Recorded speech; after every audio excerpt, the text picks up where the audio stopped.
Sandra, Bonjour. merci de nous recevoir dans votre atelier à Miami, au milieu de ces merveilleuses toiles. Avec grand plaisir, ça me touche beaucoup que vous soyez là. Pouvez-vous nous dire un peu plus sur votre processus de création? Alors en fait, moi je travaille principalement à l'huile, sur des grands formats. Ce qui veut dire huile, ça veut dire glacis, ça veut dire qu'on travaille par couches, donc plusieurs couches de peinture superposées. Sachant qu'il y a un temps de séchage relativement long entre chaque couche, c'est 3, 4, 5 jours. Je dirais qu'une toile ayant de nombreuses couches, ça peut prendre... Enfin, chaque toile me prend minimum 3 mois de travail. C'est vrai que depuis que je suis à Miami, depuis plusieurs années maintenant, mes couleurs ont changé.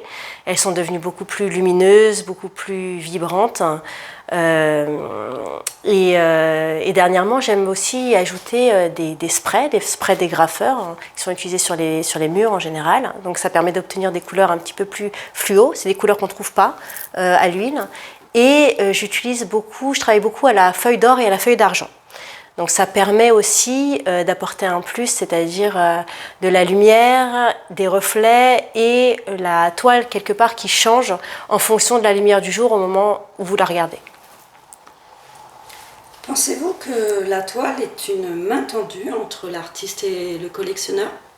Oui, bien sûr, la toile est une main tendue, la toile est un partage, c'est presque un don quelque part parce que l'artiste met de lui dans sa création, il met de son énergie, il met de sa vibration. S'il est authentique au moment où il peint avec ses tripes, si vous voulez, donc il peint, ça vient directement de son être. Et quand la toile se retrouve chez un collectionneur, le collectionneur acquiert quelque part un petit peu de l'artiste. Donc je dirais que c'est vraiment c'est un partage. Et je dirais même que ce sont les toiles qui choisissent les acheteurs et non pas le contraire. C'est-à-dire que l'acheteur va la regarder et la toile va résonner, donc elle va avoir une vibration et l'acheteur, le potentiel acheteur, le collectionneur, va ressentir cette résonance et va tomber ou pas amoureux de la toile. Et donc quelque part, c'est la toile qui appelle l'acheteur. Merci beaucoup Sandra pour ces quelques mots. Je vous en prie, avec plaisir.